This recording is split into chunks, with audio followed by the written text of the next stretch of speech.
Halo, selamat pagi anak-anak Pak Guru di kelas 11. Pak Guru berharap kabar anak-anak Pak Guru sampai saat ini terus dalam lindungan Tuhan, terus sehat selalu bersama keluarga. Dan yang paling penting juga Pak Guru berharap semangat belajar kalian tetap tinggi meskipun sekarang harus belajar dari rumah. Nah, di dalam video yang Pak Guru buat ini kita akan lanjut unit kita tentang fluida. Sebelum kita lanjut membahas materi kita hari ini, apa yang menjadi tujuan pembelajaran kita, di awal Pak Guru akan ada tugas awal untuk kalian. Nah, yang pertama yaitu silakan anak Pak Guru pikirkan apa bunyi dan formula dari hukum Archimedes, itu yang pertama. Dan yang kedua yaitu apa bunyi dan formula dari hukum Pascal. Sambil kalian memikirkan pertanyaan ini, tugas awal ini silakan kalian jeda dulu videonya. Oke, Pak Guru berharap kalian sudah selesai memikirkannya dan sudah dapat jawabannya juga. Sekarang kita akan lanjut untuk Pak Guru akan perkenalkan apa yang menjadi tujuan pembelajaran kita hari ini atau apa yang harus kita capai setelah menonton video hari ini. Nah, tujuan pembelajaran kita hari ini hanya satu, yaitu menjelaskan tentang hukum Archimedes beserta dengan formulanya. Nah, Pak Guru berharap anak-anak Pak Guru sudah mengerjakan tugas yang Pak Guru sebelumnya Pak Guru sudah berikan, yaitu membuat presentasi tentang hukum Archimedes dan juga hukum Pascal. Kenapa? Karena apabila kalian sudah selesai mengerjakan tugas ini, itu akan sangat menolong kalian untuk bisa memahami tentang hukum Archimedes yang kita akan bahas dalam video kita hari ini. Oke, kita lanjut. Nah, untuk permulaan untuk kita memahami apa sih itu hukum Archimedes, di sini Pak Guru ada animasi untuk kalian. Ternyata ketika kita lihat animasi ini, ketika benda dimasukkan dalam air, maka ada tiga kemungkinan yang akan terjadi pada benda tersebut. Yaitu yang pertama, benda bisa tenggelam. Dan kemungkinan yang kedua yaitu ketika kita masukkan benda ke dalam air, maka benda tersebut akan melayang di dalam air. Itu kemungkinan yang kedua ya. Dan kemungkinan yang ketiga ya adalah ketika kita memasukkan suatu benda ke dalam air, maka dia kemungkinan besar juga akan terapung. Oke. Kita akan masuk dalam materi kita hari ini. Pak Guru berharap kalian fokus, kalian tidak skip videonya supaya kalian bisa mengerti dengan lebih dalam lagi mengenai hukum Archimedes. Hukum Archimedes menjelaskan tentang gaya ke atas yang dialami oleh benda apabila berada dalam fluida atau apabila benda tersebut dimasukkan di dalam zat cair. Fluida ya, fluida atau zat cair. Dengan rumusnya itu F besar ya, gaya sama dengan rho dikali gravitasi dikali dengan volume. Dengan Fa yaitu gaya ke atas atau gaya Archimedes, satuannya Newton, dan rho sama dengan massa jenis fluida, satuannya itu kilogram meter kubik, dan gravitasi G itu percepatan gravitasi, satuannya meter per second pangkat 2, dan V yaitu volume benda yang tercelup, satuannya itu meter pangkat 3 atau meter kubik. Akibat dari gaya ke atas yang dialami oleh benda ketika dia masukkan ke dalam fluida, maka seakan-akan benda tersebut mempunyai berat yang lebih ringan dibanding ketika di luar fluida. Nah, ini maksudnya seperti apa? Ini Pak Guru kasih contoh ya, atau kasih ilustrasi seperti pada gambar ini. Nah, pada gambar ini terlihat bahwa ada satu benda ketika di luar ya, itu ini perhitungan normalnya yang biasa dalam kehidupan sehari-hari. Ketika belum dimasukkan dalam zat cair ya, atau belum dimasukkan dalam fluida, ternyata beratnya itu sekitar 50 Newton.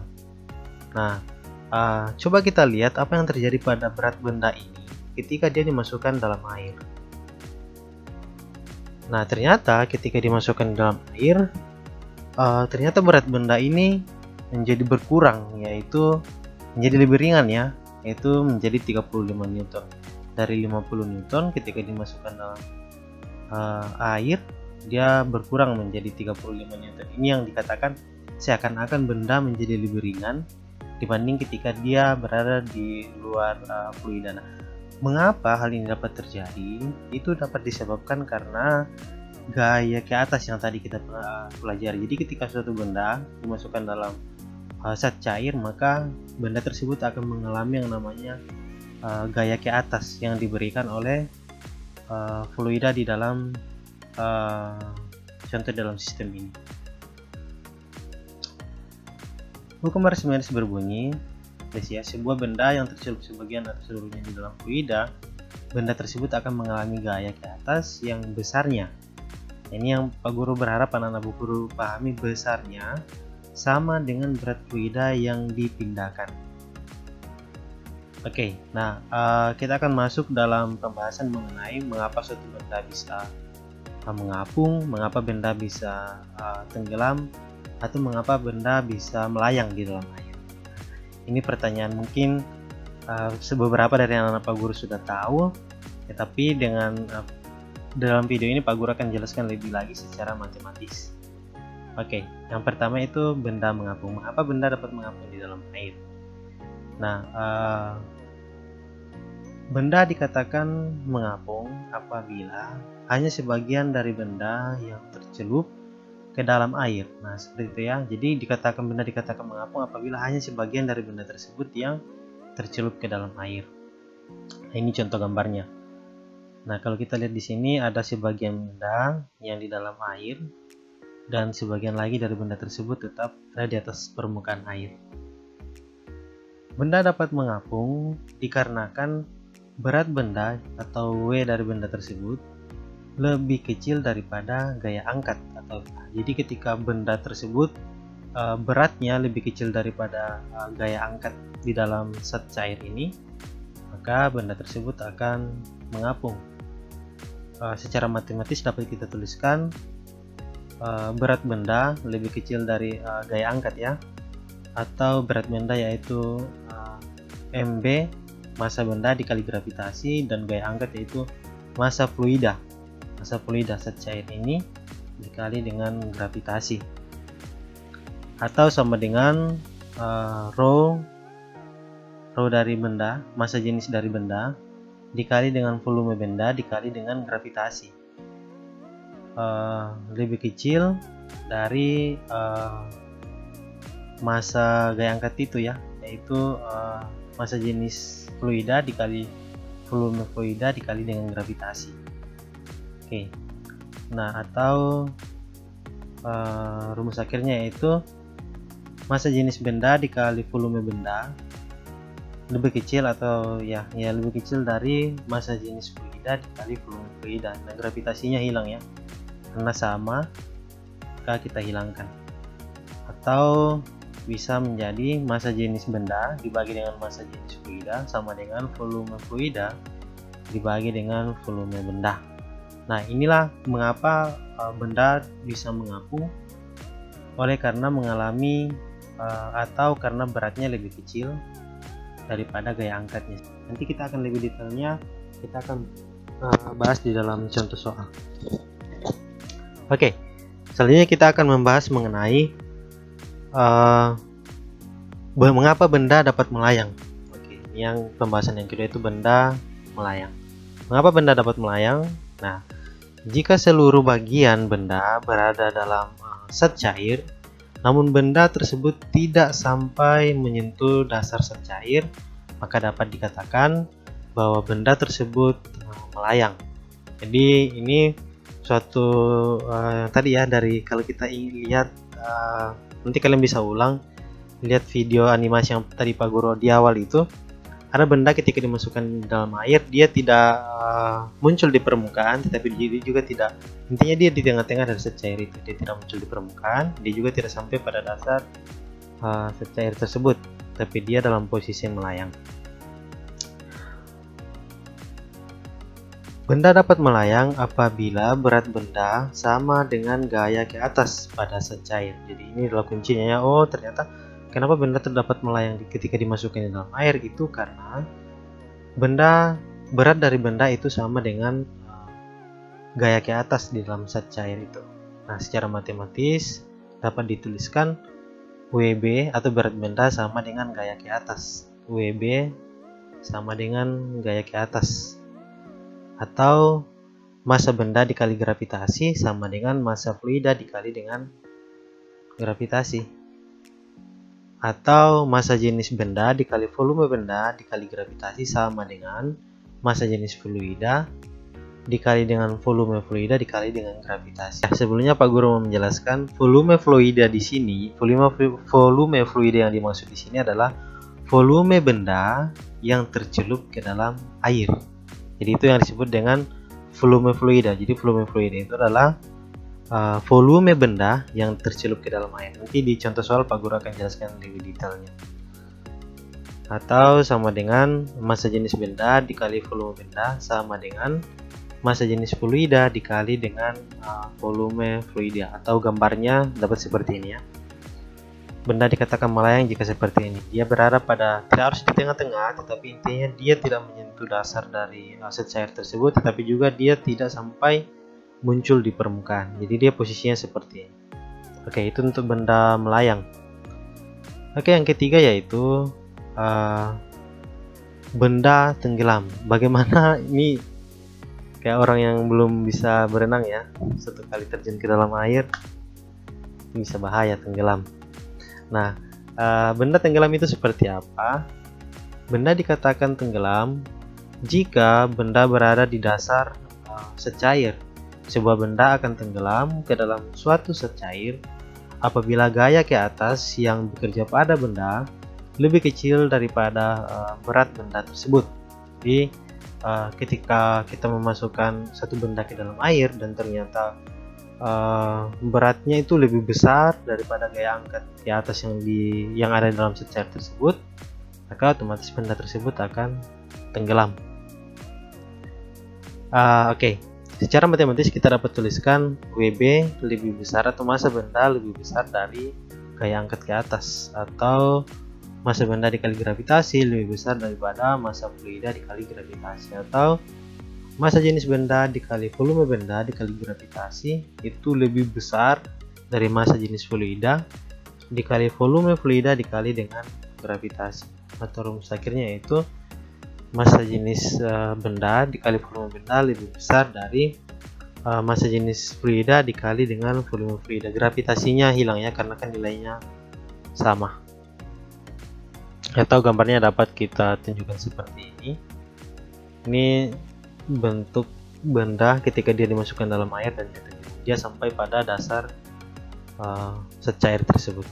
Oke, Pak Guru berharap sampai di sini anak-anak Pak Guru sudah mengerti perbedaan antara benda dapat melayang, dapat terapung, dan kemudian dapat tenggelam beserta dengan rumus matematisnya ya, atau persamaan matematikanya. Ini kita akan masuk dalam contoh soal. Contoh soal yang pertama, sebuah balok padat terapung dengan 20% volume benda tersebut muncul di atas permukaan. Jika massa jenis air sama dengan 1000 kg per meter kubik, tentukan massa jenis benda tersebut. Nah, ini contoh soal yang pertama ya, Pak Guru. Untuk menentukan cara mengerjakan atau solusi dari soal seperti ini, maka pertama sekali kita harus memahami bentuk soal yang diberikan. Jadi kita tidak boleh sembarang menggunakan rumus, nanti malah tidak sesuai. Nah, mari kita lihat dengan seksama soal ini. Dia katakan bahwa sebuah balok padat terapung. Nah, ini kita bisa garis bawahi kata terapung. Dengan 20% volume benda tersebut muncul dari permukaan. Nah, dari kata ini saja Pak Guru sudah bisa menyimpulkan bahwa rumus yang akan kita pakai, karena tidak ada kata lain lagi ya. Kalau kita lihat ini, sebuah balok padat terapung dengan 20% volume benda tersebut muncul di atas permukaan. Nah, muncul di atas permukaan, terapung muncul di atas permukaan, berarti kita akan menggunakan formula pada benda yang terapung. Di formulanya itu rumus yang kita akan gunakan untuk mencari massa jenis benda dalam soal ini yaitu rumus benda yang terapung. Semoga anak Pak Guru masih ingat rumusnya, yaitu massa jenis benda dibagi dengan massa jenis fluida sama dengan volume fluida dibagi dengan volume benda. Atau kita langsung saja kerjakan. Pertama-tama harus tuliskan dulu seperti biasa, kita harus tuliskan diketahui. Yang pertama diketahui itu massa jenis air ya, 1000 kg meter kubik. Kemudian volume benda. Volume benda ini sebenarnya tidak dikasih tahu di sini ya. Anak-anak Pak Guru jangan terkecoh dengan kata 20% volume benda yang muncul di atas permukaan air. Itu bukan volume bendanya, tapi salah satu bagian dari volume benda tersebut, tapi bukan volume keseluruhan dari benda tersebut. Jadi dia bilang ada 20% volume benda yang muncul di atas permukaan air, tapi ini bukan volume bendanya, hanya bagian dari volume benda, yaitu sebesar 20%. Nah, apa lagi yang diketahui di sini? Nah, di sini tidak dituliskan berapa volume fluidanya, tetapi dari soal ini kita bisa secara logika ya, 20%-nya muncul di atas permukaan air ya, berarti 80%-nya dari benda ini berada di dalam zat cair tersebut atau berada di dalam fluida. Nah, kalau anak Pak Guru tadi menyimak penjelasan Pak Guru tentang volume fluida, nah volume fluida ini sebenarnya adalah volume benda yang tercelup di dalam air. Nah, jadi kalau kita tinjau soalnya kan 20%-nya sudah ada di atas permukaan air, maka pasti 80%-nya itu berada di dalam zat cair. Jadi ingat, volume benda yang berada di dalam zat cair itu sama dengan volume fluida ini. Jadi volume benda yang tercelup di dalam air itu sama dengan volume fluida. Jadi kalau 20% di atas maka 80%-nya adalah volume fluida. Nah, sekarang kita lanjut apa yang ditanyakan di sini.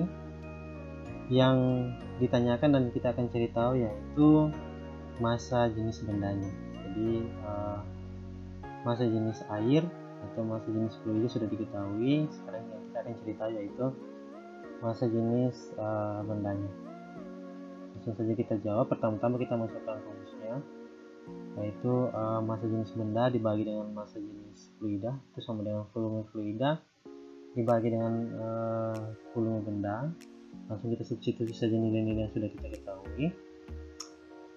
Massa jenis fluidanya atau massa jenis airnya kita ganti, itu 1000 kg per meter kubik sama dengan 80% volume fluida ya, volume yang tercelup di dalam volume benda yang tercelup di dalam air, yaitu 80% volume benda dibagi dengan volume benda, karena volume bendanya tidak diberitahukan di sini berapa.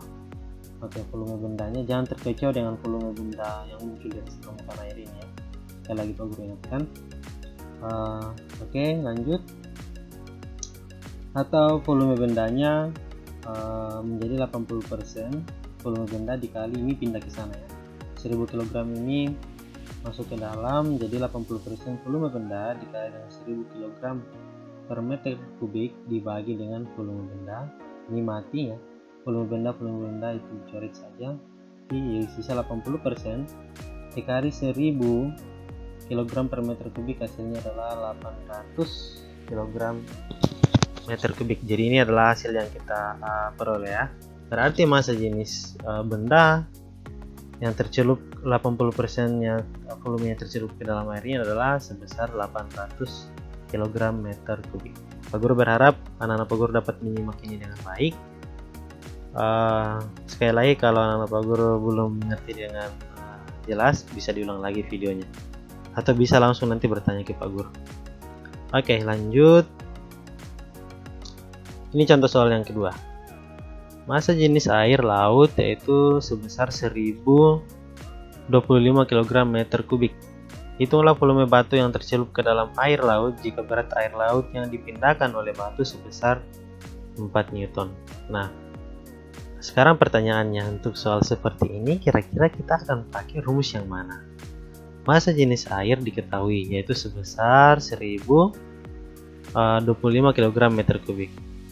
Nah, kita diminta untuk menghitung volume batu yang tercelup ke dalam air. Jadi volume batu yang kita akan cari tahu ya, jika berat air laut yang dipindahkan oleh batu itu sebesar 4 Newton. Nah, anak-anak Pak Guru, untuk memilih cara pengerjaan untuk soal seperti ini, mari kita mencermati betul-betul soalnya ya.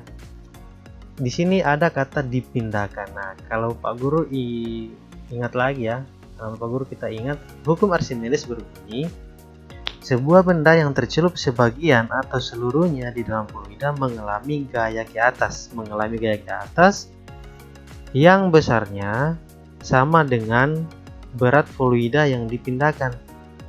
Sama dengan berat fluida yang dipindahkan. Jadi, rumus yang kita akan gunakan yaitu tersedia dulu yang diketahui apa saja, yaitu itu massa jenis air yaitu 1025 kg meter pangkat 3, dan berat bendanya itu langsung diketahui di sini yaitu 4 Newton. Nah, ditanyakan volume fluidanya. Nah, jawabannya itu rumus yang kita pakai adalah WB sama dengan gaya ke atas. Kenapa WB sama dengan gaya ke atas? Karena kan hukum Archimedes kan berbunyi, sebuah benda yang tercelup sebagian atau seluruhnya di dalam fluida mengalami gaya ke atas yang besarnya sama dengan fluida yang dipindahkan. Sama dengan ini ya. Gaya ke atas sama dengan fluida yang dipindahkan. Fluida yang dipindahkan di sini sebenarnya adalah air laut yang dipindahkan ya. Sebesar 4 Newton. Nah, ini kita langsung turunkan saja, berarti rumusnya MB dikali G sama dengan massa jenis fluida dikali gravitasi. Sebenarnya ini tidak perlu lagi kita tulis ya, langsung saja karena kan kita sudah tahu nilainya. Nilai MB nya itu nilai WB nya itu adalah sebesar 4 Newton. Nah, kita masukkan nilainya 4 Newton sama dengan 1000, ini massa jenis fluidanya ya, 1025 kg meter kubik dikali dengan volume fluida dikali dengan gravitasi. Gravitasinya itu 10 meter per second pangkat 2. Nah, yang kita akan cari tahu di sini adalah volume fluidanya. Kita tinggal kalikan saja, berarti 1025 kg meter kubik dikali dengan 10 meter second pangkat 2, berarti meternya di sini dengan meter di sini habis ya. Tinggal meter pangkat 2, di sini second pangkat 2.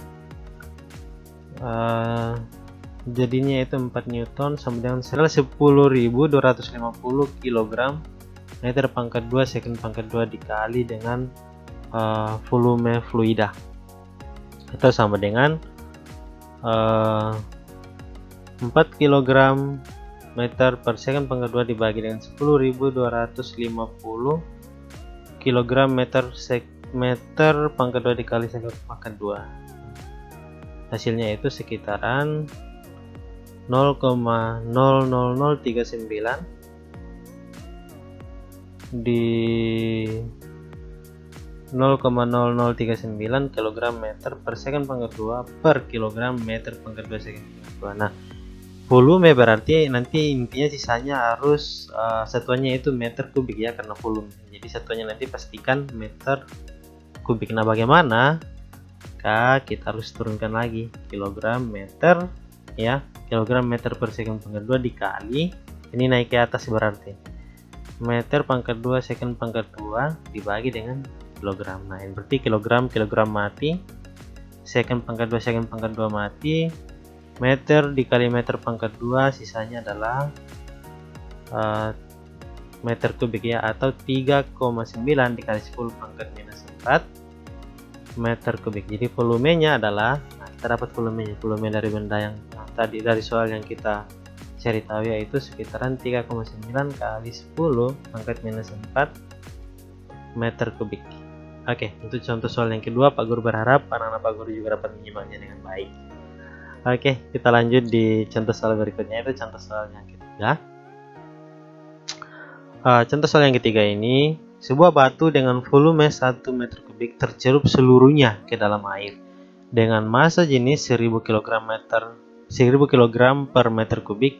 Jika percepatan gravitasi bumi adalah 10 meter per second pangkat 2, maka batu akan mengalami gaya ke atas sebesar. Oke, nah dari soal ini kalau kita cermati dengan baik, ini kita langsung ke apa yang ditanyakan ya. Maka batu akan mengalami gaya ke atas sebesar berapa. Jadi gaya ke atas yang kita akan cari tahu. Nah, ini kata kuncinya, kita akan mencari gaya ke atas. Yang diketahui adalah volume benda yaitu 1 meter kubik, kemudian massa jenisnya yaitu 1000 kg per meter kubik, dan gravitasi yaitu 10 meter per second pangkat 2. Nah, ini berarti kalau volumenya diketahui, massa jenisnya diketahui, gravitasinya diketahui, maka sudah jelas pasti rumus yang kita akan pakai untuk mengerjakan soal seperti ini yaitu rumus dasarnya hukum Archimedes, yaitu Fa sama dengan volume dikali rho dikali massa jenis dikali dengan gravitasi. Nah, ini kita langsung substitusi saja nilai-nilainya. Fa berarti sama dengan 1 meter kubik dikali dengan 1000 kg per meter kubik dikali dengan 10 meter per second pangkat 2, atau hasilnya itu 10.000 kg meter per second pangkat 2, atau ini bisa kita singkat saja 10.000 kg meter per second pangkat 2 menjadi 10 Newton saja ya, 10.000 Newton, menjadi 10.000 Newton saja. Oke, sekian penjelasan dari Pak Guru tentang hukum Archimedes. Ada 3 contoh soal yang Pak Guru sempat bahas dengan Pak Guru, yang Pak Guru sempat jelaskan di video ini. Setelah ini Pak Guru akan lampirkan contoh-contoh soal atau soal-soal yang Pak Guru berharap anak-anak Pak Guru bisa kerjakan dengan waktu yang disediakan. Apabila anak-anak Pak Guru belum mengerti, maka kalian bisa ulang lagi videonya, atau kalau belum mengerti juga bisa langsung bertanya ke Pak Guru lewat WA ya. Oke, itu saja yang Pak Guru bisa bagikan hari ini. Semoga bermanfaat dan menolong anak-anak Pak Guru untuk memahami mengenai hukum Archimedes. Oke, sampai jumpa dalam video berikutnya. Tuhan Yesus memberkati.